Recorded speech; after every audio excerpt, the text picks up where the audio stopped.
Just don't rush yourself on these sort of things. Just take your time. Now I'm always checking my corners, because sometimes I don't go completely from corner to corner.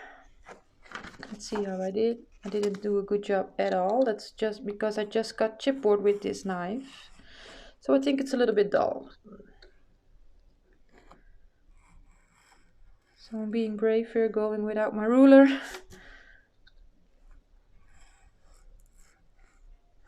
Let's see how we are. It's better.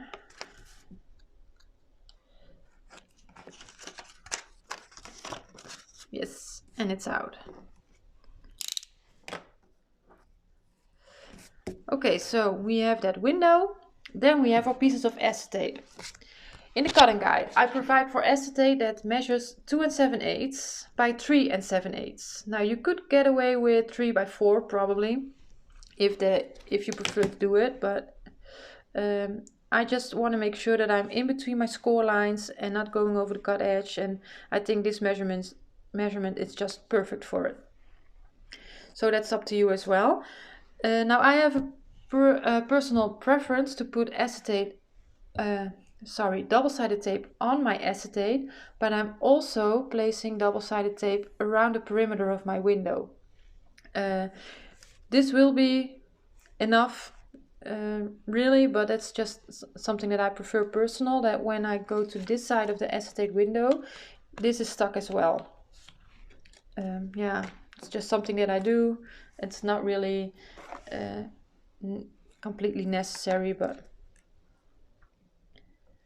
I'm just placing it on the edge without going over, because you don't want to have any tape overhang.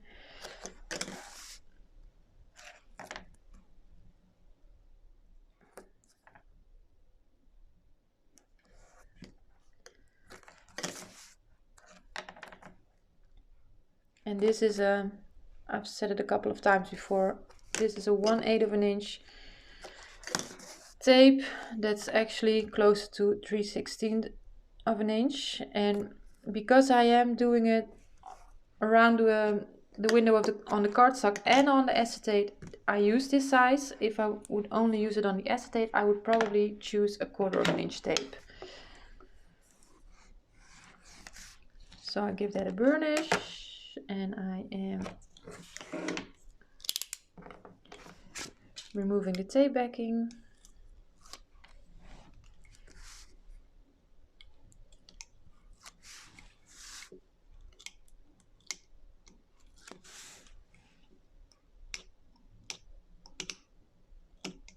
If it wants to come off, and remove the tape backing from your acetate as well.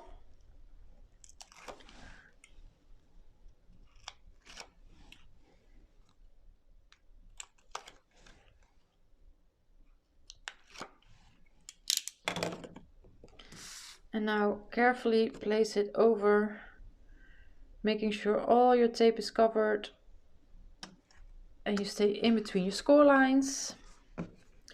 Give it, carefully burnish it. Try to only burnish it on your tape, not burnish here, because you can damage your acetate. And then you have your acetate window. So you do this in between that bumpy score lines here. Now we are going to place our tape, and we are going to turn the piece over and place that tape on the dented side in between your cut edge and that 1/2 inch score line. And here we are going to place it in between that 1/2 inch score line and the score line that we made at 3 7/8 of an inch. You can go from the bottom cut edge up to that score line if you want, but I think it's a waste of tape. You're just throwing it away. And also turn the piece over again. On the here now you have the dented sides of these score lines. We are going to place tape in between those, between the cut edge and the 1/2 inch score line that goes right there. Now we are going to make some cuts. My scissors is right here. And my score lines are on the bottom and on the right side, so I'm going to minor this corner just like that. Then I have the score line here. I'm going to taper that a little bit up to the score line, to that intersection where the score lines come together. And I'm going to cut out this piece. So we have the score line here and our two score lines here, and I'm going to cut away that complete piece. Now you can do that with your scissors or with your paper trimmer. I just found that if I fold on that score line just a little bit, and I'm going to renew my blade. Sorry, just get rid of that. And so I just fold it over towards that bumpy side on that score line, and I'm lining up my ruler against that bumpy edge of that score line, and I'm just cutting it away. That gives me a nice straight result, so that's how I like to do it.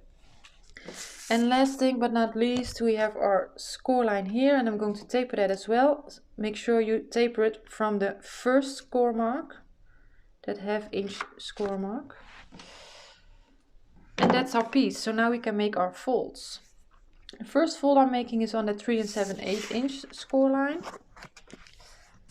Give that a burnish. Open it up again. Fold on your score lines around your acetate window. Give that a burnish. And now when we fold this in, it will go nicely up to that 5/8 of an inch score mark that we made in the beginning. And that's what we want. So I'm removing the tape backing on both sides because we pre-folded everything. We just know it will go where we want it to go.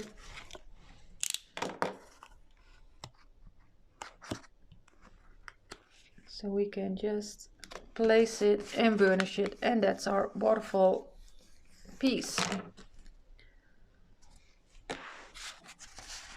So I have 5 of those now. I'm going to make one more. I will do that off camera in a minute quickly, but first I'm going to show you the last piece. We are going to place a pocket on the bottom of a waterfall. So that's our piece O in your cutting guide, and that measures 2.5 by 5.5, and we made on the 5.5 inch side score lines and both sides at 1/2 inch, and on the 2.5 inch side a score line at 1/2 inch. Place tape on your dented side, minor your corner,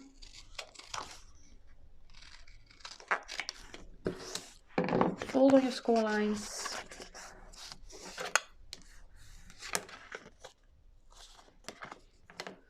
burnish, make sure they don't overlap, and that's your pocket. So first we will place the acetate piece of the waterfall pieces, and we will place the pocket last. Just let me quickly do this.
I just realized I told you to taper this 1/2 inch. That's not what you want to taper at all, actually. You just want to keep those straight. What you want to taper is the 1/2 inch on the bottom here by your window.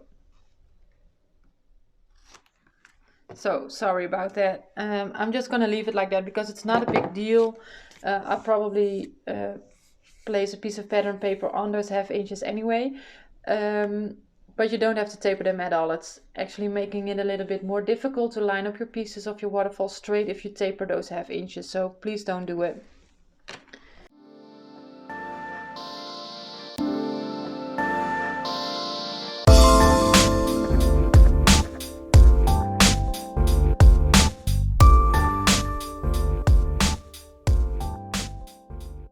Okay, so I have all my pieces prepared to make that left inside of our album.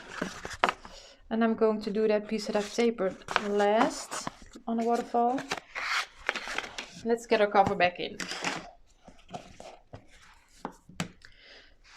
So if you see my first part of the tutorial at the end, I noticed I went a little bit off with placing this piece in here. So normally I would use that piece to line up everything up straight. Now I don't want to go on that because then my waterfall will be off.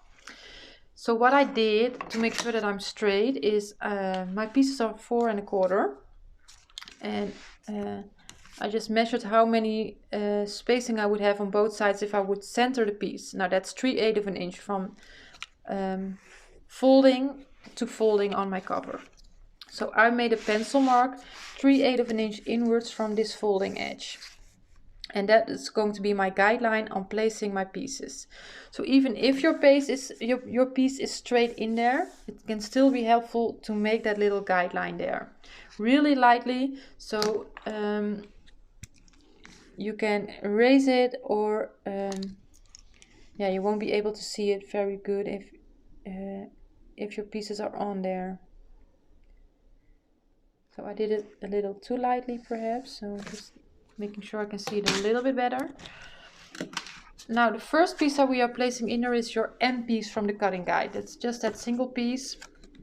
That will be the top of your waterfall. So I'm using that pencil mark as my guideline to get it straight on there without paying too much attention to my top edge.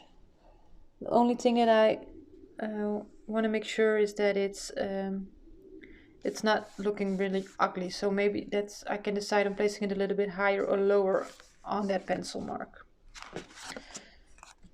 So I'm going to remove the tape backing partially, and I'm going to lay this to the side because it's easier for me to see what I'm doing.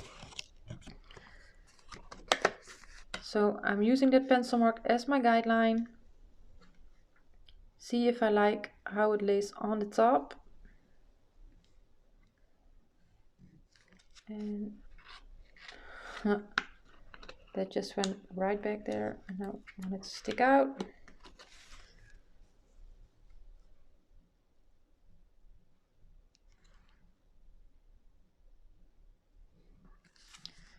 Then I'm pushing it down here where the tape backing is removed, and just remove the tape backing completely.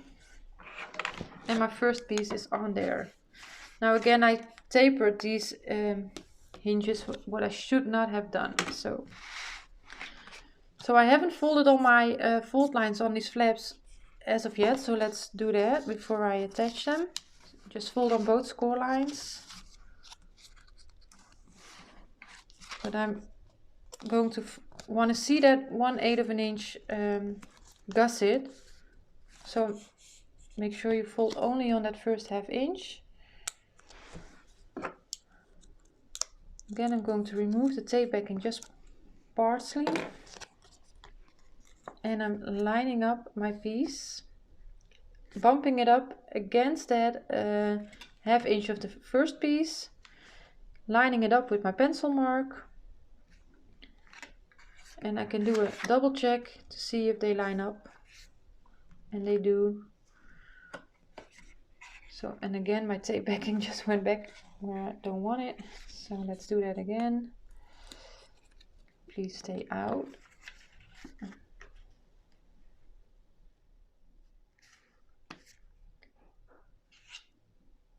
And then I'm sticking it down.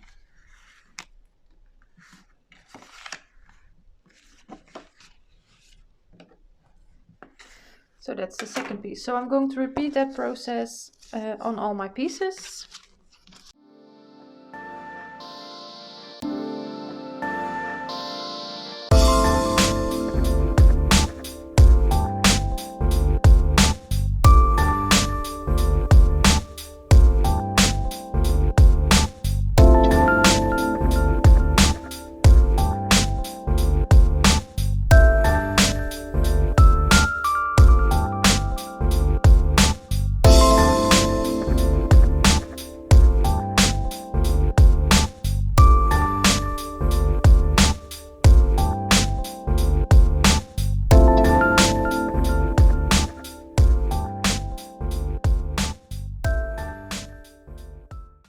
So the last piece.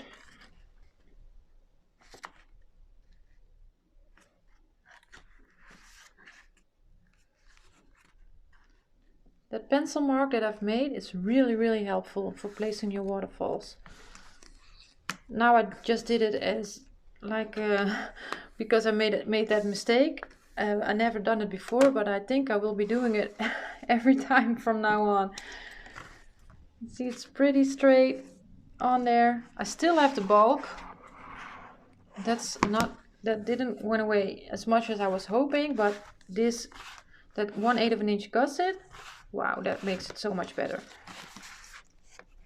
I'm removing the pencil mark here right now. I don't need it anymore. So now we can place our pocket on the bottom.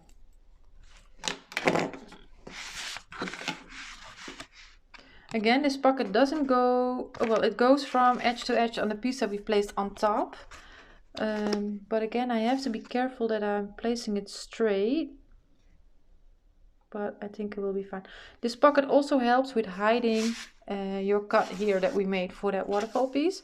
But it also, you have to be careful that you don't place it too low, because you want to be able to have this fold over. So think about that. Oh, and I forgot that I did made a little gusset here as well, and I will show you how I did it before I forget. I took it out completely, placed it as straight as I could see that it was straight. Then I had, if you have something that can help you, I use this thing. I placed it where I want it and then fold it up against it, because you're not able to make a score line anymore. And that gives me a gusset of 1/8 of an inch, and I think it will be a little bit better than without the gusset. Also because we are going to place a pocket there.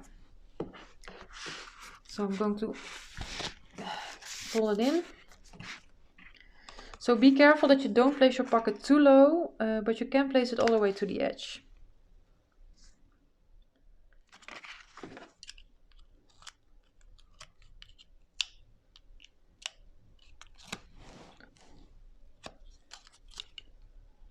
So I'm just removing all my tape backings on all 3 sides. Just go however you feel comfortable going. Use wet glue if you want to use wet glue. Well, all of it is possible.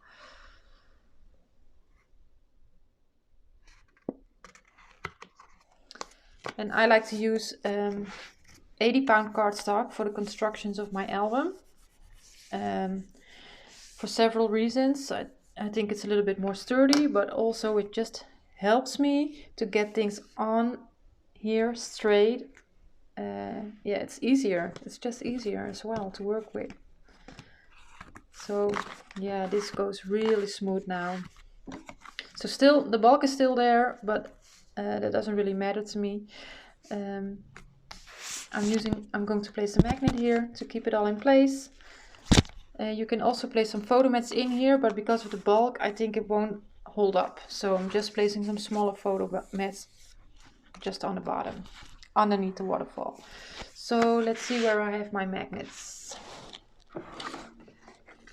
So I'm just using the smaller magnets now. Let's get a minus and a plus, because that will be enough to hold that closure in place.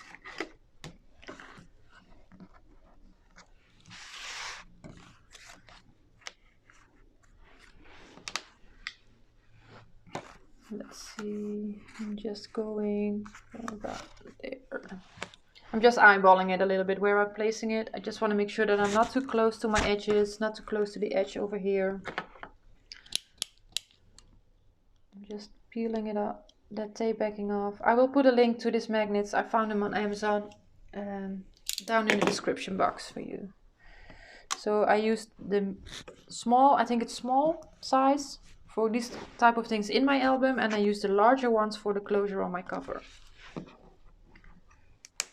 So I'm just placing the other one on top of there. I'm going to peel off the tape backing.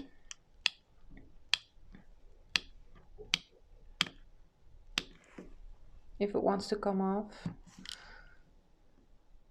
And I want to be a little bit careful with that knife. So now I'm going to hold my waterfall closed with one hand. And I want this gusset that I've just made to stand up. Try to keep everything straight. And then I'm going to push down on the magnet and it will stick on there. Now you can place a little bit of double-sided tape over it to make sure that it's not coming off.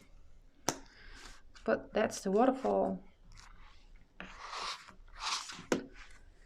Yes, I'm happy with the result of this. So next up we are going to make our add-on for the right side of the inside. The right side of the inside, yeah.